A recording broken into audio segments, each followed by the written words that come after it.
Bonjour et bienvenue dans cette vidéo spéciale prophétie où nous allons partager des visions qu'a eu Prince Ilia, qui est prophétesse à Brazzaville, en République démocratique du Congo, sur le ministère et sur les ministères en règle générale. Mais avant cela, nous allons approfondir toutes ces questions de prophétie, parce que sans la prophétie, nous n'aurions jamais pu fonder ce mouvement d'église et il n'aurait jamais pu se développer à cette vitesse-là, puisque nous implantons en ce moment une église de disciples dans le monde entier, environ une fois tous les 4 mois, donc une nouvelle église née une fois tous les 4 mois. Alors, la parole de Dieu nous parle de cette vague prophétique en Actes 2, versets 17 à 18. « Et il arrivera dans les derniers temps, dit Dieu, que je répandrai de mon esprit sur toute chair, et vos fils et vos filles prophétiseront, et vos jeunes gens auront des visions, et vos vieillards auront des songes. Oui, sur mes serviteurs et mes servantes, dans ces jours-là, je répandrai de mon esprit, et ils prophétiseront. » Pourquoi ? Pourquoi ? Tout simplement parce que c'est la seule façon de revenir à la volonté de Dieu sans se faire influencer par la tradition des églises modernes, les façons d'enseigner, les doctrines. Alors vous retrouverez tous ces détails dans notre formation sur les faux enseignements en plusieurs parties. Vous retrouverez également l'approche prophétique sur notre formation Rêve et Vision et sur notre formation Écoute de Dieu, dans le combat spirituel également, dans la formation, la 4e partie est entièrement consacrée au combat spirituel grâce au prophétique. On est toujours dans la même vision par rapport à Apocalypse, quand Jésus reprend l'église de Laodicée, qui représente l'église moderne, l'église à l'église actuelle, et qui le dit clairement, hein, parce que tu dis je suis riche et je me suis enrichi, je n'ai besoin de rien, et parce que tu ne sais pas que c'est toi le malheureux et misérable et pauvre et aveugle et nu, je te conseille d'acheter de moi de l'or éprouvé par le feu, afin que tu deviennes riche, et des vêtements blancs afin que tu sois vêtu, et que la honte de la nudité ne paraisse point, et un collier pour oindre tes yeux afin que tu vois. Et la partie qui représente véritablement ce que Dieu nous demande dans cette fin des temps est simple, en fait, en quelques phrases. Moi, et c'est Jésus qui parle, bien sûr, je reprends et je châtie tous ceux que j'aime, et donc du zèle et repens-toi. Voici, je me tiens à la porte et je frappe. Si quelqu'un entend ma voix et m'ouvre la porte, j'entrerai chez lui, et je souperai avec lui, et lui avec moi. Celui qui vaincra, je lui donnerai de s'asseoir avec moi sur mon trône, comme moi-même j'ai vaincu, et je me suis assis avec mon Père sur son trône. Que celui qui a des oreilles écoute ce que l'Esprit dit aux églises. Voilà tout l'enjeu du prophétique, c'est l'Esprit qui parle pour ramener effectivement vers la vraie Église, l'Église du Christ, toutes ces églises malheureusement charnelles qui sont caractéristiques de la fin des temps et que Jésus dénonce en Apocalypse. Voilà tout l'enjeu de notre mouvement, hein. C'est pour ça qu'on s'appelle Église de disciples, pour véritablement faire des disciples de Christ. Alors, peu s'intéresse en fait à la signification de ce que veut dire prophétiser, et on voit des sens qui sont un peu curieux par rapport au sens d'origine. En hébreu, en fait, prophétiser, ça veut dire couler comme une source, naba, couler comme une source, bouillonner comme un torrent. Un autre verbe pour prophétiser en hébreu, ça signifie laisser tomber, comme l'huile d'olive qui sort du pressoir ou du réservoir afin d'alimenter les lampes, comme un rayon de miel surchargé qui tombe à terre, ou comme la pluie étincelante qui tombe d'un nuage. Vous voyez, donc on est dans ce flot d'esprit qui nous ramène, qui vient de Dieu, ce flot d'esprit qui bien sûr vient de Dieu, et nous ramène à l'esprit de Dieu, nous ramène à la parole écrite, nous ramène à la volonté de Dieu.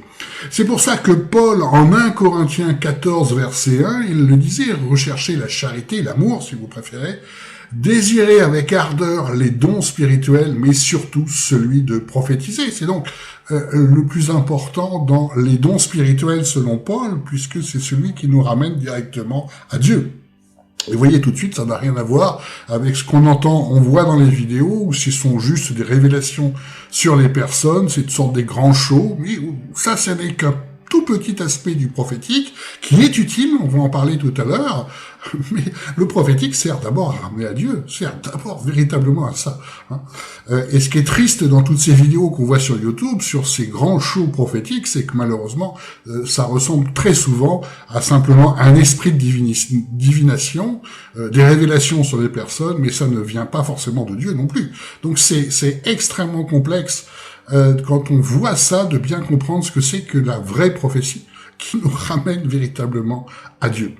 Je voulais partager dans les différentes formations, notamment sur la formation en construction d'église, mais pas que, les trois fondamentaux, ce que fait l'Esprit de Dieu, c'est en fait trois éléments tellement fondamentaux, trois fruits si vous préférez, tellement fondamentaux, ce que nous rappelle Jésus en permanence.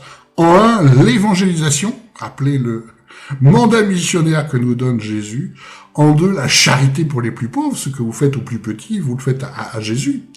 Et en trois, la prophétie, puisque c'est ce qui ressort comme don spirituel le plus important par Paul. Et ces aspects-là, comme je vous l'ai partagé dans toutes les autres formations, ce sont des aspects qu'on ne retrouve quasiment plus, malheureusement, en Église telle que ça doit être, montrant, malheureusement, la dérive des églises de la fin des temps. Et tout l'objet est de revenir à ce que Dieu veut, la volonté de Dieu exprimée par Jésus, incarnée par Jésus, pour retrouver la vraie puissance de l'esprit, et non pas ces puissances artificielles où beaucoup croient que c'est parce que ils ont tombé dans un culte que c'est sous la force de l'Esprit Saint, alors qu'on l'a vu dans les différentes formations, notamment la formation sur les faux enseignements, c'est loin d'être évident. C'est pas vraiment comme ça que l'Esprit de Dieu fonctionne en fait. Je vous partage ça parce que ces trois référents de évangélisation, charité, prophétie, tels que nous le montre la parole de Dieu, nous l'avons vécu dans cet ordre dans les églises de disciples. C'est pas un hasard. La première église, en dehors de celle de Tours, à s'implanter, a été l'église de Caille, avec Daniel au Mali. Et il s'est passé exactement dans cet ordre-là, c'est-à-dire que vous l'avez dans les différents partages, les différents témoignages d'implantation d'église. Dans l'église de Caille, il y a eu, dès les premières semaines, un premier miracle qui est une conversion d'un frère musulman, Diko, qui s'est converti de façon extraordinaire dès les premiers cultes et qui a commencé à en convertir d'autres. Donc on a ce fondamental de l'évangélisation qui a été exprimé, disciple qui fait des disciples. Juste après, et c'est dans cet ordre-là en fait, on a retrouvé quand le miracle de Caille, je vous partage cet article-là dans la rubrique implantation d'église, où on voit ces deux orphelins musulmans qui se rapprochent effectivement d'une réunion parce qu'ils ont senti l'esprit à l'œuvre et se convertissent dans la foulée. C'est tout à fait miraculeux. Et pourquoi je vous parle de la charité? Parce que Daniel s'est occupé à héberger, s'est occupé comme un père, si vous voulez, de ces orphelins sans en avoir les moyens. Et comme il est marqué dans ses témoignages, Dieu a pourvu pour ça. Donc, vous voyez, l'ordre se suit, l'ordre effectivement de ce que fait l'esprit se retrouve dans les églises et c'est extraordinaire. Et en troisième, la prophétie, parce que je vous ai partagé certains messages de Daniel, justement, alors que Daniel, il est pasteur, c'est vraiment le pur pasteur, mais dans l'esprit, il partageait vraiment que dans l'esprit, tout d'un coup, il sentait qu'il y avait des messages qui sortaient. Je vous l'ai partagé dans la formation sur les faux enseignements, et c'est de l'ordre de prophétique également. Et vous voyez, ça se passe bien dans cet ordre. On l'a avec la deuxième église qui a été implantée, qui a été l'église au Bénin avec Aristide Béranger à Abomey, où il y a eu tout de suite de l'évangélisation, puisque effectivement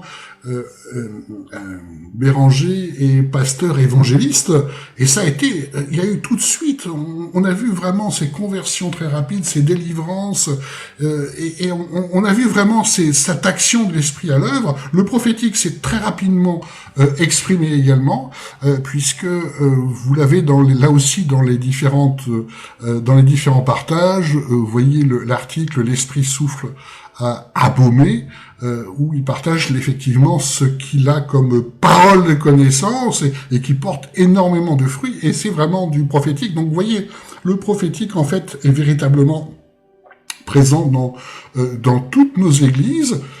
On s'attendait à ça, et c'est bien ce que fait l'esprit. Même à Tours, bien entendu, tout a démarré par le prophétique. En fait, la première disciple à Tours, elle s'appelle Parisette, et alors que beaucoup avaient du mal à suivre l'esprit, il y a eu beaucoup de chutes spirituelles, je vous ai partagé ça dans les différentes formations. En fait, je lui ai partagé mon ministère, et elle a vécu quelque chose que je n'ai jamais vu auprès des pasteurs que j'ai côtoyés. Comme elle avait entendu, voilà ce que je dis, voilà quel est mon ministère, voilà ce que Dieu m'appelle à faire ça. Elle disait quand même, c'est quand même un sacré ministère, et Dieu l'a confirmé le soir même. C'est-à-dire qu'elle a eu un rêve où Dieu est apparu pour nous dire, voilà, je t'ai envoyé mon serviteur. Dieu lui a confirmé mon ministère en disant, écoute-le, je l'ai bien envoyé, etc. Donc cette confirmation-là, tout de suite dans le prophétique, rêve et vision, je l'ai jamais vu dans les églises dans lesquelles j'étais, alors que j'attendais ça. Pour moi, j'étais convaincu à l'époque, en tant que jeune chrétien, qu'un pasteur écoute Dieu, forcément. Donc les confirmations par rapport à mon ministère, la confirmation par rapport au prophétique ne devrait pas poser de problème. Et j'ai passé mon temps, effectivement, à être plutôt persécuté, plutôt que d'avoir des personnes qui écoutent le message. On est dans les églises de la fin des temps, et je l'ai vécu, bien entendu. Je parle effectivement de ces aspects-là dans la formation, voir avec les yeux de Dieu. Donc ça a démarré par le prophétique. En fait, le centre de formation pastorale virtuelle, qui au jour d'aujourd'hui forme environ 10 serviteurs de Dieu par mois, c'est purement prophétique. Dieu m'a demandé à un moment donné d'ouvrir ce centre de formation au monde entier, et ça a décollé instantanément. Ça n'est pas de ma propre volonté. Les premières vidéos, qui ont été des vidéos sur le partage d'un évangéliste, elles ont été prophétiques. À un moment donné, Dieu m'a demandé d'acheter un ordinateur, de brancher la caméra, et j'ai commencé ces vidéos comme ça, et la boucle est bouclée, parce que ce sont ces vidéos-là auxquelles je ne pensais plus. Il y a beaucoup de vidéos sur notre site qu'a vu en fait Princilia, et qui l'a attiré pour vraiment nous rejoindre. Et enfin voilà comment Dieu fait. Ça nous dépasse complètement. Nous ne pouvons pas faire par notre propre force. Quand nous faisons par notre propre force, ça ne fait le résultat. Et l'explosion de ce que nous voyons dans le mouvement d'église de disciples est purement due à la puissance de l'esprit. Et grâce au prophétique, nous voyons ce qu'il y a à faire. Ça n'est pas par notre propre raisonnement. Je n'ai aucune stratégie pour les églises de disciples, mais Dieu en a. Et moi, mon rôle consiste à écouter pour bien comprendre ce que Dieu veut, et à mettre les moyens en fonction. Ça n'est que comme ça que ça marche véritablement. Donc, on arrive au jour d'aujourd'hui avec un partage qui a été fait par Jean.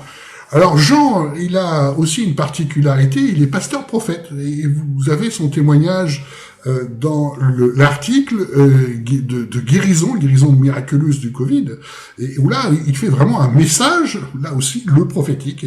Et vraiment, je voulais vous partager ça, à quel point, comme on s'y attendait, mais c'est extraordinaire quand nous le voyons, nous vivons véritablement le prophétique.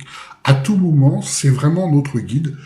C'est ce qui nous permet de bien comprendre. C'est grâce effectivement aux visions que je peux faire ces vidéos. Sinon, je serais incapable de le faire par moi-même, puisque dans toutes ces formations, il s'agissait en fait de recentrer la théologie classique, en fait, de partir d'autre chose, de partir de l'esprit, de la parole de Dieu. Et en fait, toutes ces vidéos partent d'une théologie de l'esprit, une théologie pratique, si vous voulez, techniquement parlant, mais qui sont générées à la base toujours par des visions. Dieu me montre comment je dois faire pour faire ces vidéos. Ça n'est pas par ma propre intelligence, encore une fois. Et ça c'est vraiment le fondamental dans toutes les actions d'église, dans toutes les implantations d'église, dans tous nos rapports, effectivement. Dieu nous montre. Et nous faisons, et quand nous le faisons comme ça, les résultats sont extraordinaires, et les résultats sont tout le temps extraordinaires. Ça n'est pas de notre propre volonté, ça n'est pas parce que nous sommes puissants, c'est parce que Dieu l'est, et il nous montre, et notre rôle consiste à l'écouter. Voilà la base du prophétique, voilà véritablement la base du prophétique.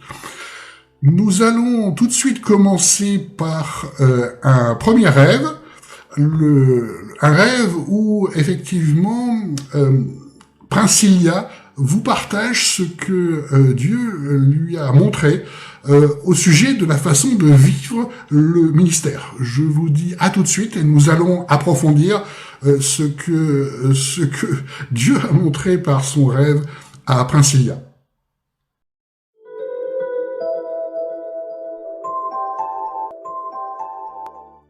J'aimerais partager avec vous un songe que l'Éternel m'a donné de faire.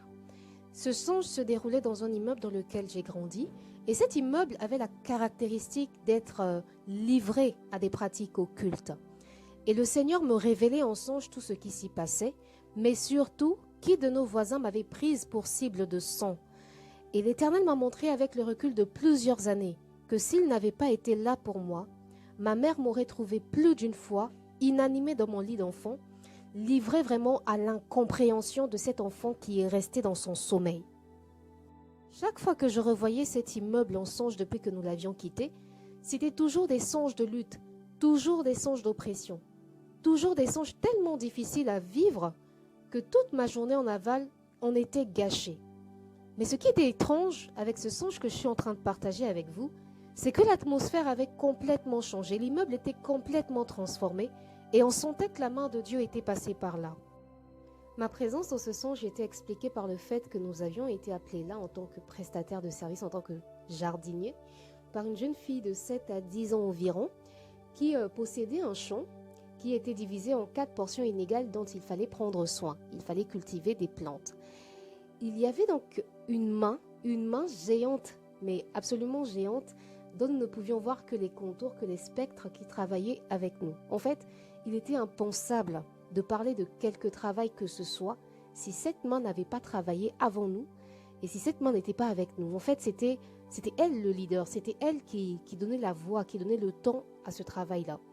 Donc, les 4 portions inégales devaient être traitées dans l'ordre, devaient être travaillées dans l'ordre et il y avait une méthode. La méthode était simple. La main passait avant nous, défrichait la terre et nous passions après pour planter les fleurs. Nous avions donc commencé à travailler la première portion de terre et la main géante, donc elle est entrée, elle a pénétré la terre. Ensuite, elle est ressortie et allait se maintenir en hauteur pour que nous puissions passer après.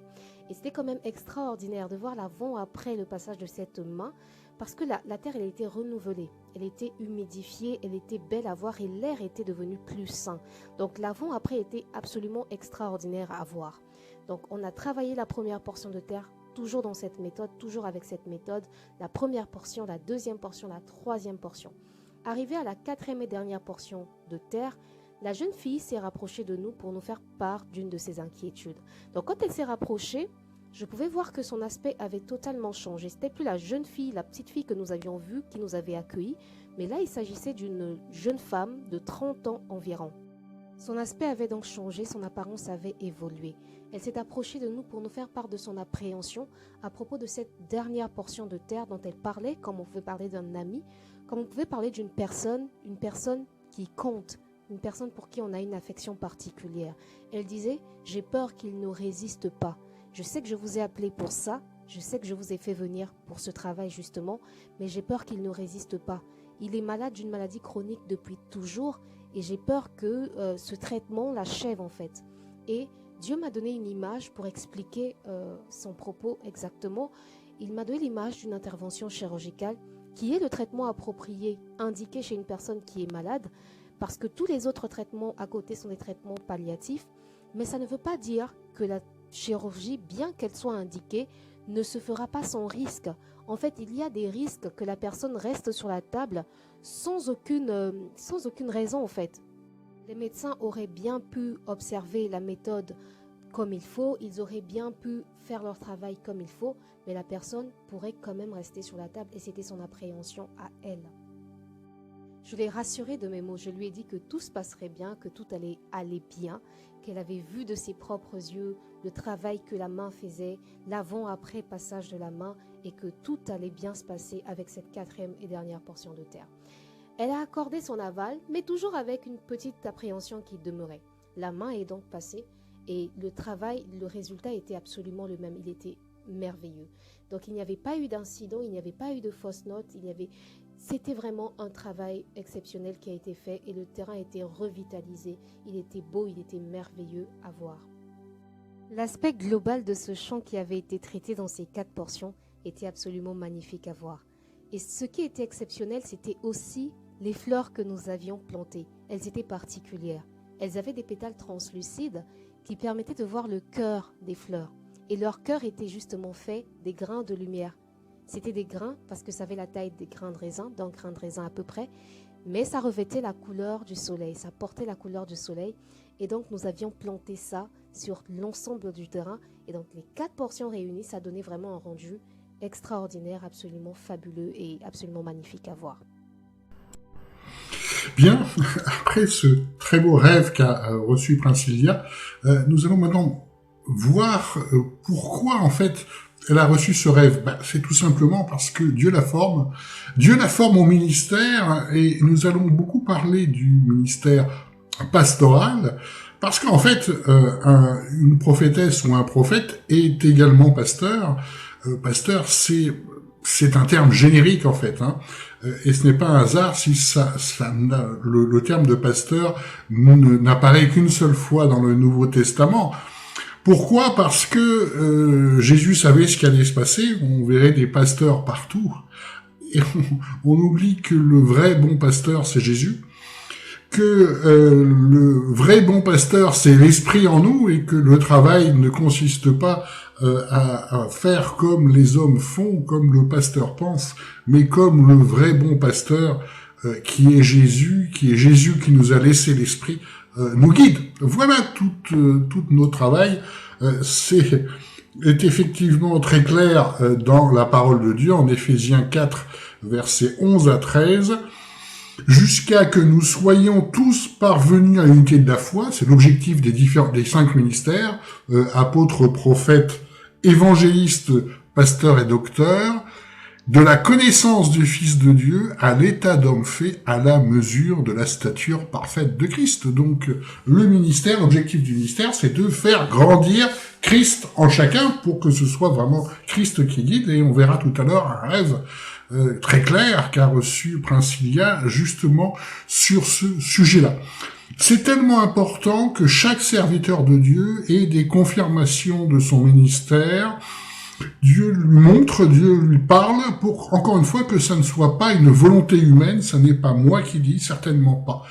Jésus est le chef de l'Église, et le chef de l'Église s'exprime à travers l'Esprit. C'est l'Esprit qui est le chef de l'Église, puisque c'est lui que nous a laissé Jésus pour nous guider. Donc c'est très important que chaque serviteur de Dieu soit appelé spécifiquement dans son ministère. On l'a vécu, je prends l'exemple de Daniel. Si Daniel est au Mali, en fait il n'est pas originaire du Mali, c'est que Dieu l'a appelé à venir au Mali pour faire des disciples. Il a entendu ce message-là, donc c'est du prophétique, et c'est comme ça qu'il est arrivé au Mali. Pourtant sa femme n'est pas au Mali. Donc, vous voyez, le fait de suivre Dieu nous nécessite effectivement d'avoir des messages ou des visions extrêmement claires. On a l'exemple aussi en ce moment avec Fatoumata, Fatoumata qui est au Burkina Faso, et Fatoumata est en fait évangéliste. Est évangéliste, mais comme dans tout ce qu'on a connu dans les églises de disciples, ce que je vous ai partagé également par rapport à mon ministère, mais ce qui est une constante dans tous les ministères, elle s'est heurtée effectivement à ces églises de la fin des temps. Alors, ce sont des églises pourtant très connues, hein. Les noms sont extrêmement connus, les noms des pasteurs, ils se font appeler généraux de Dieu, etc. Que ce soit pour Princilia ou pour Fatoumata, ce sont des églises en fait connues, charismatiques, qui ont des chaînes YouTube, tout ce que vous voulez. Mais enfin, tout à fait clairement, c'est une évangéliste vraiment de très très haut niveau. J'ai même jamais vu quelqu'un qui avait un ministère aussi développé que ça. Elle manifeste dans l'esprit énormément de choses, le fait de discerner instantanément l'esprit qui est en chacun, le fait de savoir qui peut être guéri ou pas, enfin, tout ce que peuvent développer les évangélistes, comme on le voit dans la parole de Dieu et comme on ne le voit plus à l'heure actuelle dans les églises. Et elle avait tellement de manifestations d'esprit que les pasteurs de l'église dans laquelle elle était ont tout de suite dit ça vient sûrement du diable, on connaît pas ça, voilà. Bien sûr, les manifestations de l'esprit aujourd'hui deviennent malheureusement plus tellement comme on voit dans la parole de Dieu, hein, et c'est très clair. Donc il y a eu une vision pressante, en fait, il y a 2-3 jours. Fatoumata a une vision vraiment où Dieu lui confirmait son ministère. Et cette vision-là commençait où elle était saisie par l'esprit qui la conduisait auprès d'une personne qui était mourante, qui était véritablement en train de mourir. Et l'esprit, elle sentait que l'esprit en lui faisait en fait que la personne pouvait de nouveau revivre. Il y a eu véritablement dans ce rêve une résurrection miraculeuse. Et elle partage que dans ce rêve, elle a dit donc donnez-lui de l'eau, et chacun qui l'entourait disait non, c'est à toi de lui donner de l'eau. C'est symbolique, hein, c'est bien entendu l'eau du Saint-Esprit qui doit être donnée par Fatoumata. Nous sommes contagieux, nous devons transmettre le feu de l'esprit. Et juste après qu'il y a eu cette résurrection, la femme qui est revenue en fait revenue de chez les morts lui a demandé est-ce qu'elle lui doit de l'argent, et Fatoumata disait non, c'est gratuit, bien entendu, c'est ce que Dieu lui montrait, hein, nous recevons gratuitement, nous donnons gratuitement. Et en revenant de cette résurrection, elle croise une église où il y a beaucoup de monde, enfin comme les églises vedettes que vous connaissez tous et toutes, où il y a des chants, où voilà, il y a énormément de monde, et il y a des prophéties sur l'argent, des prophéties sur la prospérité, comme ce qu'on voit dans beaucoup d'églises pentecôtistes, où il y a des prophéties entre guillemets qui nous parlent surtout d'être puissants et riches, et plus du tout en fait ni d'évangéliser ni de s'occuper des plus pauvres, qui sont l'objet de la vraie prophétie, puisque véritablement conduits par l'esprit.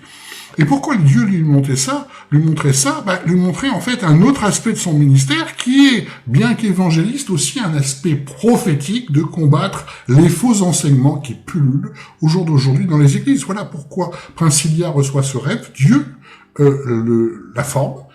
Dieu la forme, et Dieu nous forme également, puisque c'est en fait ce rêve est extraordinaire d'humilité, où on voit ce travail pastoral qui est d'accompagner une personne qui se passe sur un temps long. Remarquez que c'est d'abord une jeune fille, puis elle finit par une trentaine d'années. Oui, le fait en fait de grandir dans la stature parfaite du Christ, c'est long. Regardez le modèle de Christ.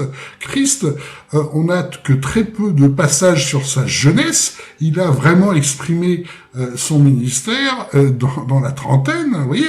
Donc ça, l'accompagnement pastoral tel que le veut Dieu, tel que nous montre aussi le bon pasteur qui est Christ, ça prend du temps. Donc c'est un travail qui est besogneux, vous voyez, elle est dans la terre, avec humilité, et elle disait, hein, elle est vraiment comme un jardinier, comme un serviteur de Dieu. Et là, c'est tout à fait biblique également. En Matthieu 20, versets 25 à 28, il est précisé: mais Jésus l'ayant appelé, dit: vous savez que les princes des nations les asservissent et que les grands exercent sur elles leur puissance.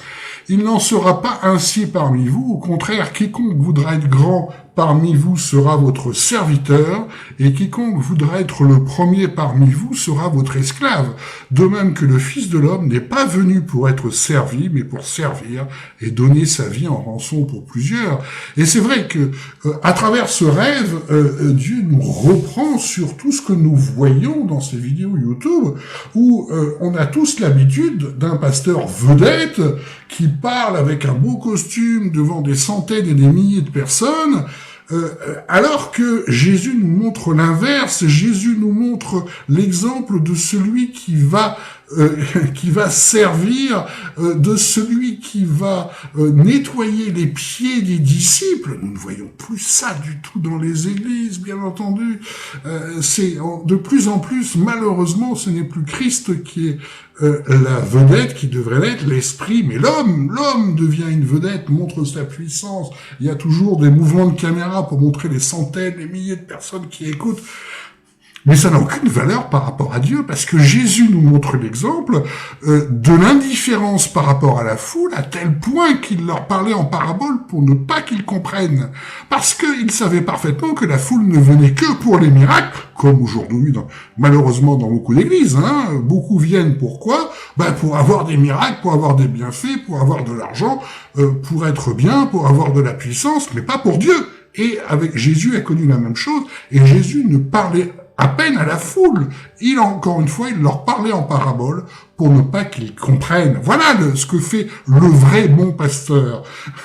Et il consacre plusieurs années, 3 années, à des disciples, à leur enseigner avec douceur, avec amour, à leur montrer. Vous voyez, c'est ça le travail pastoral. C'est pour ça que dans nos églises de disciples, ce sont des petites unités, vraiment, quand nous vivons nos églises, il y a eu des visions là-dessus, mais je vais pas en partager d'autres visions là aujourd'hui, sur le fait de s'occuper d'un groupe d'une dizaine de personnes. Pourquoi ? Parce que Jésus nous montre cet exemple-là. Jésus passait sa vie avec ses 12 disciples.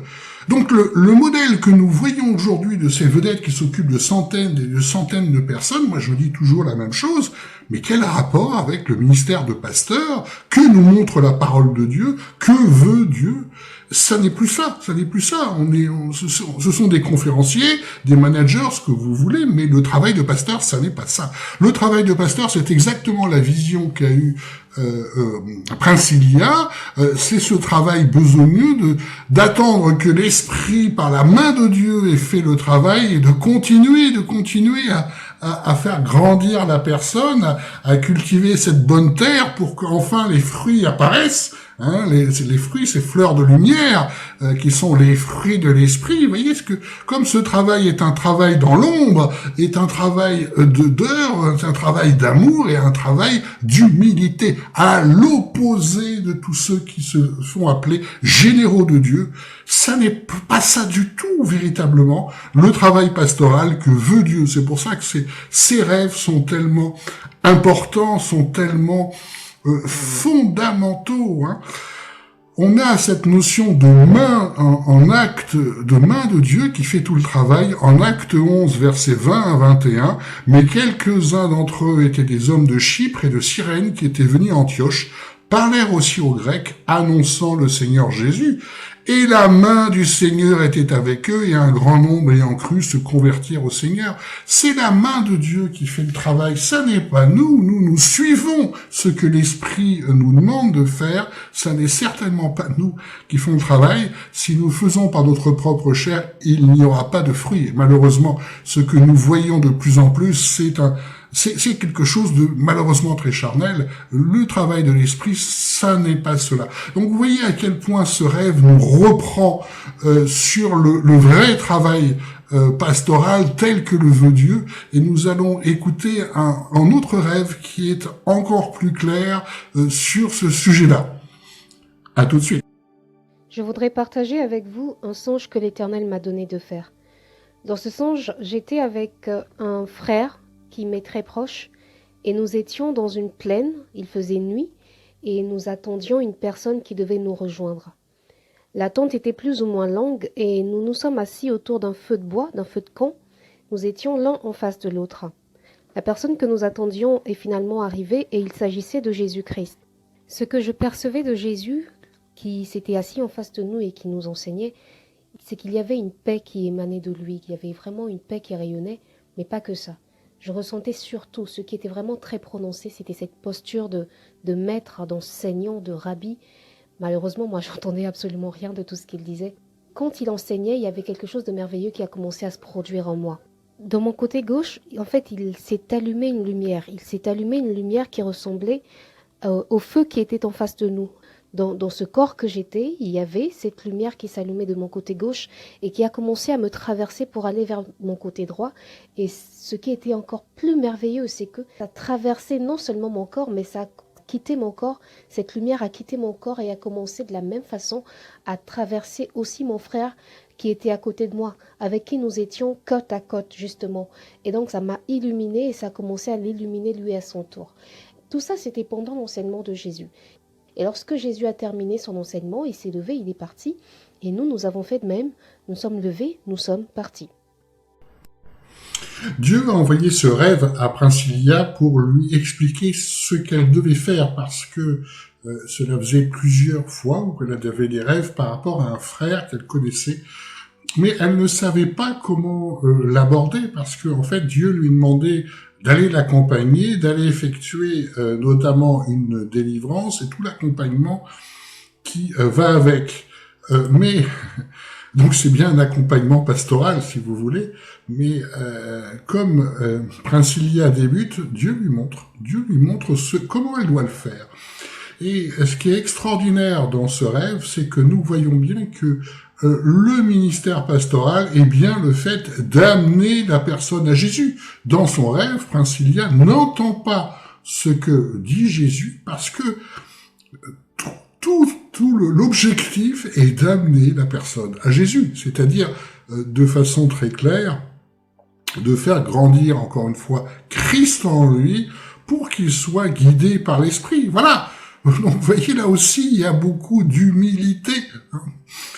En Jean 15, 5, il est dit, « Moi, je suis le cep, vous, vous êtes les sarments, celui qui demeure en moi et moi en lui, celui-là porte beaucoup de fruits, car hors de moi, vous ne pouvez rien faire. » Cette lumière qu'elle reçoit sur le côté au moment de l'enseignement, c'est la puissance de l'Esprit, la lumière du Christ. Et dans beaucoup de visions, il y a cette lumière qui apparaît quand...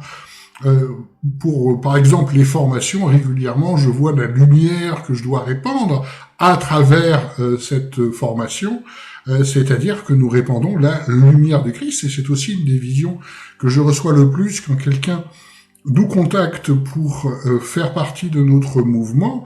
Quand je vois cette lumière de Christ qui se répand, je sais que le ministère portera du fruit, et c'est le cas. Et c'est le cas. C'est vraiment, cette lumière est tellement importante. Donc, Jésus, vous savez, il nous le dit, de ce que nous devons porter sa lumière. Et cette lumière, c'est lui. C'est véritablement lui parce qu'il s'est sacrifié pour que nous puissions recevoir l'Esprit qui nous guide. Donc tout se fait par l'esprit ou rien ne se fait. Et ce que nous montre également ce rêve, le fait d'amener la personne à Jésus tout simplement, et certainement pas à nous-mêmes. Et certainement pas à nous-mêmes. Et malheureusement, nous voyons dans les différentes églises où le pasteur devient la personne la plus importante, où tout doit être fait selon la volonté du pasteur, ce qui est une horreur par rapport à Dieu, bien entendu, parce que tout doit être fait selon la volonté de Jésus et du bon pasteur, qui est l'esprit. C'est lui le bon pasteur, c'est certainement pas la vie ou la volonté humaine. Et c'est pourquoi ces rêves nous reprennent sur la façon dont Dieu voit les choses. C'est pourquoi Jésus a dit, ne vous faites pas appeler Rabbi, car vous voyez, elle sent cette puissance spirituelle du vrai bon maître qu'est Jésus. Rabbi, ne vous faites pas appeler maître, ne vous faites pas appeler directeur, ne vous faites pas appeler père. Et là, on revient encore avec ces généraux de Dieu qui se font tous appeler père spirituel. Jésus nous l'interdit, bien entendu, parce que le vrai père, c'est Dieu. Et celui qui doit nous diriger, c'est Christ. Et le bon pasteur, c'est véritablement l'esprit que nous a laissé Jésus. Donc vous voyez à quel point ces rêves sont tellement importants pour nous reprendre. C'est ça la prophétie. C'est ça la prophétie. La prophétie, c'est pas spectaculaire, c'est pas ces grands shows. Si vous voulez comprendre ce qu'est la prophétie, revoyez le ministère de Jésus. Il a quelques paroles de connaissance à certains moments, et je pense à la Samaritaine, mais il incarne la parole de Dieu. Il nous montre la voie. Il nous ramène vers Dieu en permanence. Voilà. la prophétie, c'est Jésus, et c'est en Apocalypse où c'est Jésus, l'esprit de la prophétie, c'est Jésus, c'est bien spécifié, et c'est tellement vrai. Quand vous voyez un spectacle prophétique, demandez-vous, est-ce que Jésus fait ça? Est-ce que Jésus fait ça? Jésus qui s'adressait à ses 12 disciples et pas aux foules. Est-ce que vraiment Jésus fait ça? Qui faisait dans la douceur et dans l'amour, qui ramenait vers Dieu?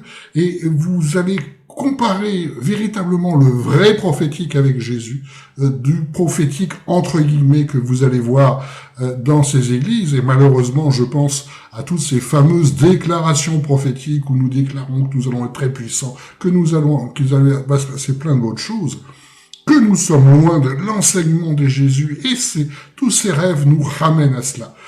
Nous allons terminer par le dernier rêve sur cette question-là de Princilia, je vous rassure, il y en a beaucoup d'autres, mais là, ce sont des rêves destinés à être partagés pour tous ceux qui suivent cette formation, pour tout le mouvement, et vous allez voir la suite de l'accompagnement tel que le veut Dieu. À tout de suite.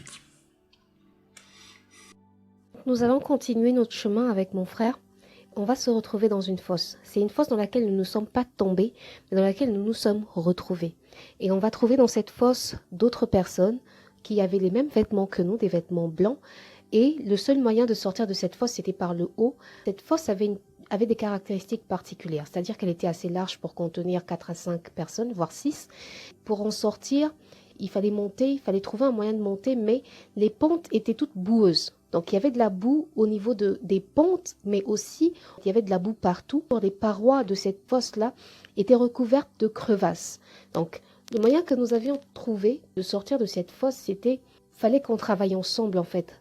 Mais voilà, d'être dans le même bateau nous donnait l'obligation de travailler ensemble, de trouver un moyen de nous en sortir.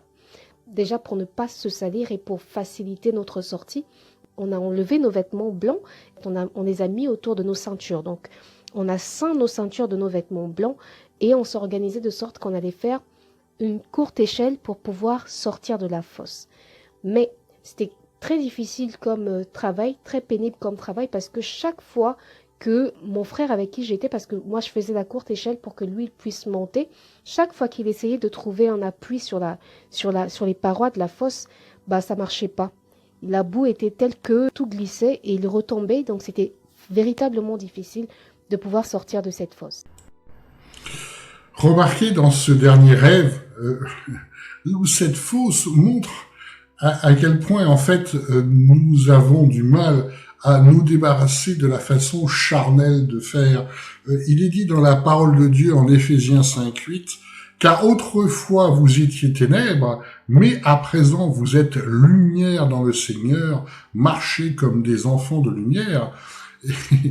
Et cette fosse nous montre bien que nous avons tendance en fait à faire le travail de Dieu selon notre propre chair.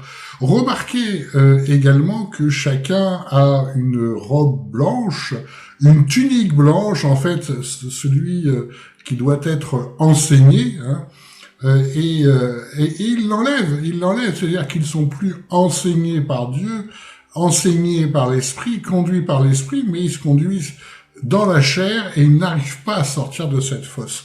Ça, ce que Dieu veut montrer à Princilia et nous montrer à travers ce rêve, c'est que hors de lui, nous ne pouvons rien faire. Et il y a tellement d'accompagnements qui sont là juste qui sont là juste de façon charnelle, alors que nous avons tellement besoin de l'éclairage de l'esprit. Je prends l'exemple de ce qu'est en train de vivre Princilia dans les accompagnements qu'elle démarre et qui démarre très très bien. Elle passe beaucoup de temps dans l'esprit à écouter ce que Dieu lui a à dire sur ces personnes. Moi, je fais pareil. Je ne peux pas démarrer un accompagnement sans que j'ai une vision très claire du cœur de la personne selon Dieu, des problèmes spirituels, de ce que veut Dieu, où est-ce qu'elle en est, etc. Parce que si nous faisons par nos propres yeux, si nous faisons par notre propre raisonnement, nous faisons par la chair et nous n'arrivons à rien. Nous n'arrivons à rien. C'est vraiment grâce aux yeux que nous ouvre Dieu, aux yeux de l'esprit en fait, hein, grâce à l'esprit, nous voyons comme Dieu, que nous pouvons avancer, que nous pouvons accompagner les personnes comme Dieu veut. et non pas comme la tradition de l'Église le fait, comme ça se fait d'habitude, etc. Et c'est ce que nous montre ce rêve. Et ça nous le reprend. Et vous voyez que Princilia, comme les autres, a cette robe blanche, cette tunique blanche de la personne qui apprend, mais nous sommes tous dans cette position-là. Dans les différents accompagnements, nous apprenons aussi tout le temps, hein, et dans les enseignements, d'où nous enseignons aussi nous-mêmes. Enfin, être disciple de Christ est un apprentissage permanent. C'est lui le maître et c'est lui qui nous conduit grâce à l'esprit. Et nous sommes en permanence en train d'apprendre. C'est pour ça que nous avons tellement de formations sur cette chaîne. Ce qui est surprenant, c'est que quand des églises de ma ville ont vu cette chaîne se mettre en place, et vous voyez tous ces serviteurs de Dieu formés, parce que effectivement c'est ce que Dieu nous demande, être disciple, c'est ça, on est en formation en permanence. Ils ont posé la question la plus étrange que je connaisse, mais pourquoi les forment-ils? Parce que c'est la volonté de Dieu. Eux, en fait, ils avaient l'habitude d'être dans ces modèles d'église où seuls quelques-uns sont formés et les autres vont à une réunion, écoutent et c'est tout. Hein, et ça n'a rien à voir avec l'église que veut Jésus. Hein, il faut être tout à fait clair par rapport à ça. C'est ce pourquoi ces rêves nous reprennent sur le ministère pastoral. Un pasteur n'est pas un conférencier. Un pasteur est quelqu'un qui accompagne comme Jésus le fait au quotidien et qui est conduit par l'esprit, ou alors il n'est pas pasteur, et c'est une réalité. Combien se font appeler pasteurs, combien exigent d'ailleurs d'être appelés pasteurs, ce qui est aberrant, puisque nous sommes tous frères, alors que Jésus lui dit nous-mêmes, vous êtes mes amis, alors que malheureusement l'esprit n'est pas là pour conduire, donc tout se fait par la chair, et tous ceux qui sont dans les églises de disciples ont connu ça. Princilia était dans un de ces grands groupes, des fameux généraux de Dieu, très connus, charismatiques, tout ce que vous voulez. Ils l'ont même pas calculé. Ils savaient pas qui il était. Donc, en fait, ils savaient pas qui elle était. Ça veut dire qu'il n'y avait pas vraiment de communication avec Dieu, malgré tout ce qu'il prétendait. Hein. Béranger, c'était pareil. Le pasteur voulait lui imposer plein de choses. Voulait lui imposer l'épouse qu'il avait choisie, voulait lui imposer ça, voulait lui imposer ça. Donc, c'était la volonté du pasteur et certainement pas la volonté de Dieu. Et voilà, et Fatoumata, c'était exactement pareil, où il voulait lui imposer plein de choses, alors qu'elle montrait des fruits qui étaient évidents. Elle a converti un imam et toute sa famille. Ils comprenaient pas. Ils n'ont même pas pu assurer le baptême. D'ailleurs, l'imam lui-même ne voulait pas aller dans ces églises par rapport à ses pasteurs. Il voulait être avec Fatoumata parce qu'il disait à Fatoumata, moi je veux le Dieu qui est en toi. Voilà la puissance de l'esprit.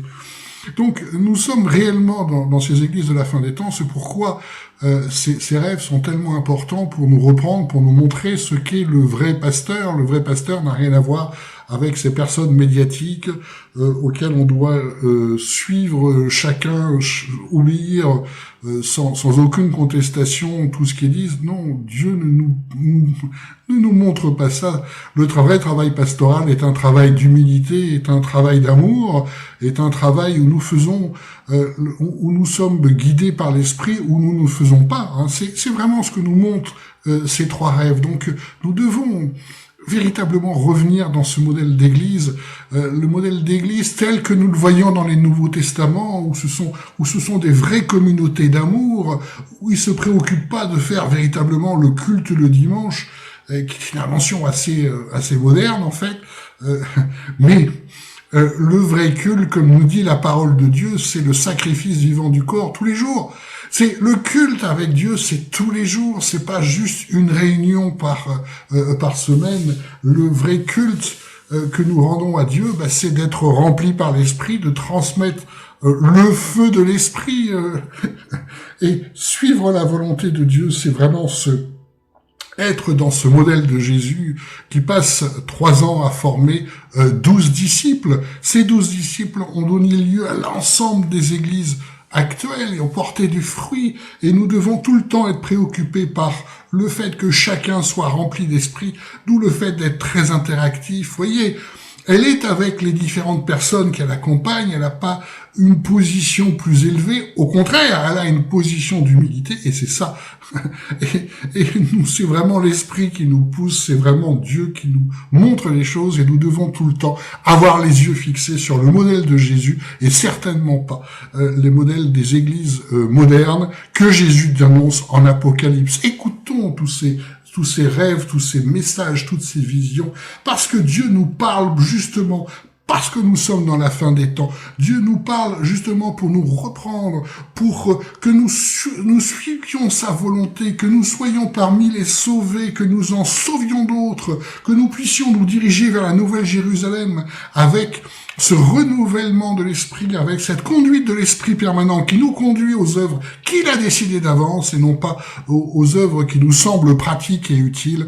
C'est vraiment Dieu qui doit nous guider à tout moment, et c'est vraiment l'esprit qui doit être le chef de l'Église, puisque c'est lui que nous a laissé Jésus qui est le vrai chef de l'Église.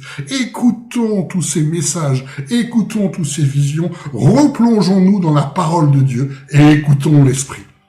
Amen. Merci d'avoir suivi cette vidéo. Si vous l'appréciez, mettez un pouce bleu, ça nous encourage. Vous pouvez également vous abonner à notre chaîne pour recevoir d'autres vidéos et partagez cette vidéo. Elle fera du bien à beaucoup. Au revoir.